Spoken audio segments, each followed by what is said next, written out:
Anybody interested in a Christine reimagining directed by Brian Fuller? No.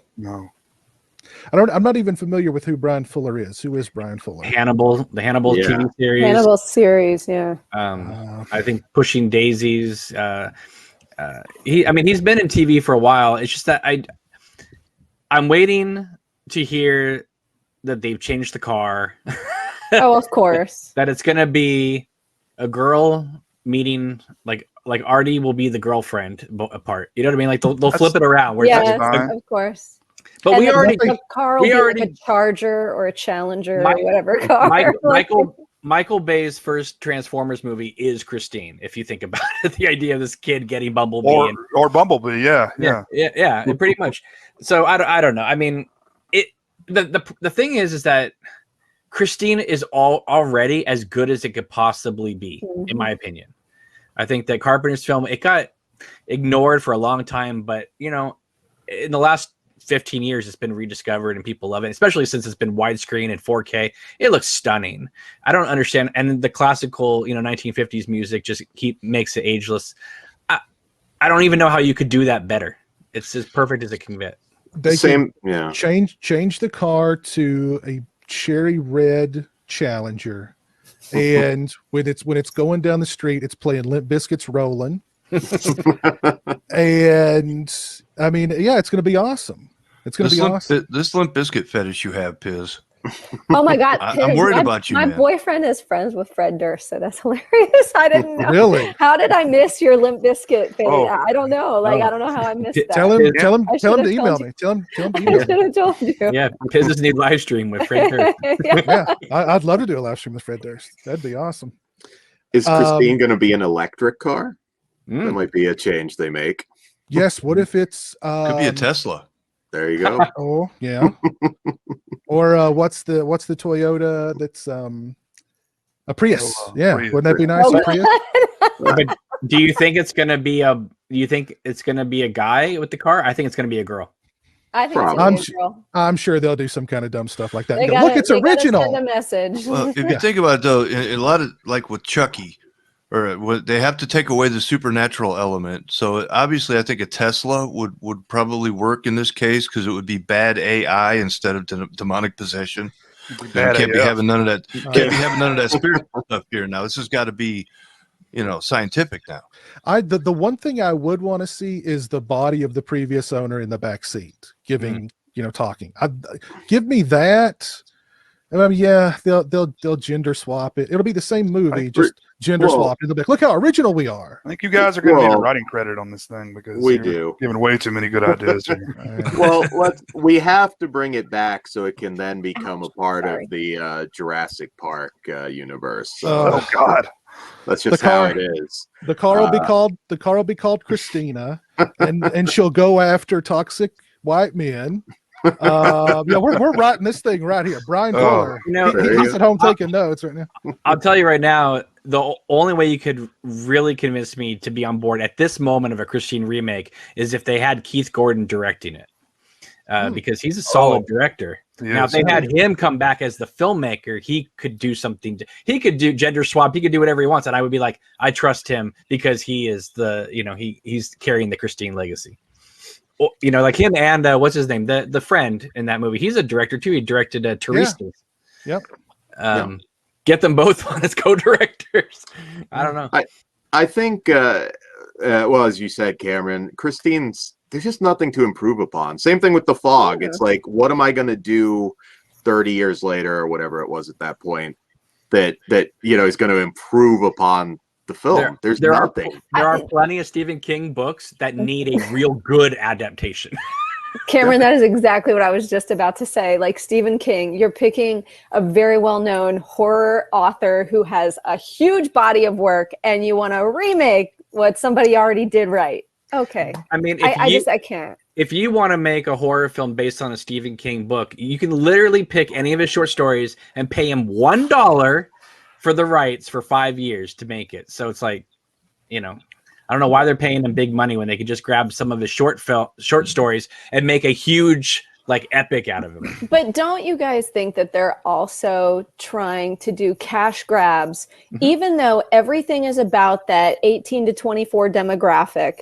Don't you think they're also trying to do cash grabs where they know that people that have nostalgia, now the 80s are popular, so we're going to get all those people to come see the movie just by virtue of we're going to call this a Christine remake. You know what I mean? Like Black Christmas 2019 had nothing to do really with Black Christmas, but they call it that and they get bodies and seats. In 2021, I don't see a lot of 16 to 20-year-olds talking about getting that first car. That was something that was like a really big thing growing up. It's not anymore. Now it's expected. No, kids today are not interested in cars anymore. Yeah. Well, because no, but I mean, it's just an expected thing that they're going to have one, and it's not substantial. They've all got video chat and stuff now, so they don't even really care about being in the same room with each other anymore. So yeah. That's not like a big, coming of age, like a big, it's not passage kind of thing now. When you get your first car, now it's like, you mean I've got to drive now? Oh God. Oh, I mean, when I got my first car, Jesus Christ, I was never home. I was out driving all the time. I got to drive to the store to buy that. Can't I just download it? It was beautiful freedom. I know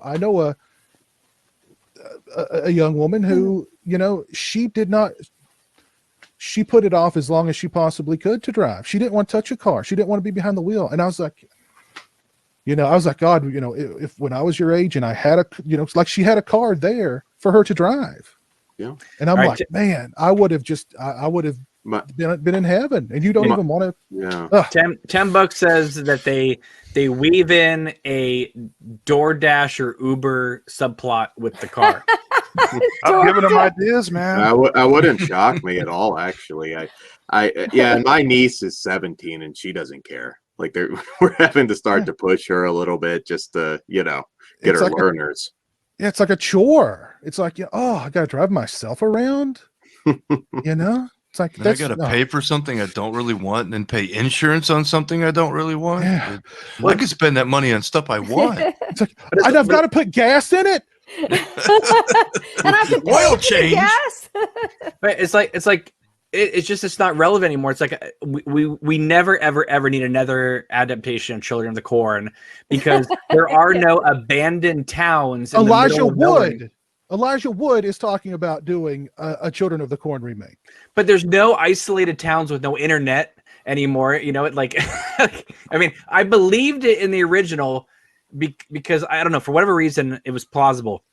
Now I don't. It's like, wait a minute. There's no way any commerce would exist in this town, and I don't know. Well, they would just do what they do with so many horror movies. They just say, "Oh, this is supposed to be circa 1970 whatever or 19 whatever," and then one person wears wardrobe that is time period correct, and everybody else is just like, "Yeah, it's 2020. Who cares?" Yeah, that's what it'll be.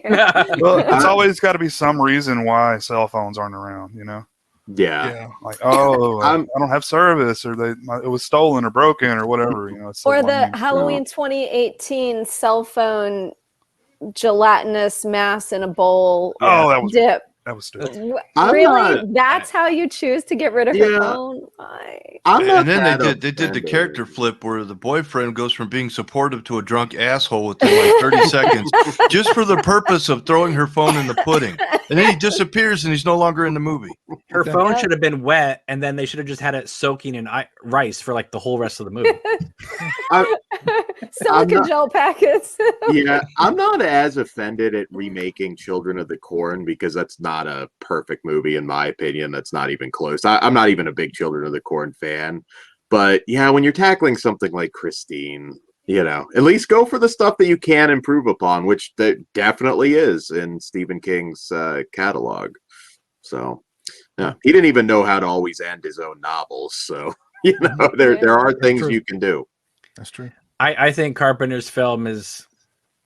I know he looks down upon it because it's an adaptation. It's not one of his original works, but I still think it's a 9 out of 10. I mean, it's pretty awesome. I don't think it had the effect on his career he was hoping it would. No. He's another one like Romero where the studios really didn't do him any favors. I think if he had done Firestarter, that might have been bigger for him. But Christine is ultimately, if it wasn't for Arnie's language, it's a PG movie. I mean, it's pretty, but I like that. Yeah, I mean, nobody really talks about Firestarter. No, That's a great movie. I like Firestarter. Really? I've never heard. It's a I never great hear book, anybody too. talk about it. I like the sequel too. Never. As long I just just leave Dean Koontz Phantoms alone. You can't. Oh, gosh. That movie is perfection. You can't get any better than that movie. Don't mess with Affleck it. was the bomb. Affleck was the bomb. Yeah. That movie pissed me off so bad. there's not going to be another adaptation of Watchers, will there be? I mean, why would an author do that to his own material? I mean, how much money was on that check? He got paid well, I'm sure. He got paid well. Dimension rewrote the whole thing, so it's the Weinstein. Yeah. It probably was really written by one of the Weinsteins. They just put Koontz's name on there. It sounds like something they would do. Yeah. If he ain't got the balls to sue us. They had Affleck and Rose McGowan in there. I mean, they were blackmailing everybody in that cast. Liev Schreiber was up in there. Peter, what's not Peter Cushing. What was the doctor's name in that? Like the scientist guy? It was. It's been so long since I've watched that. Big name actor, Oscar winner, big. Yeah. These are the monsters that live within the earth. It's like, he had to get paid well. But I love Phantoms though.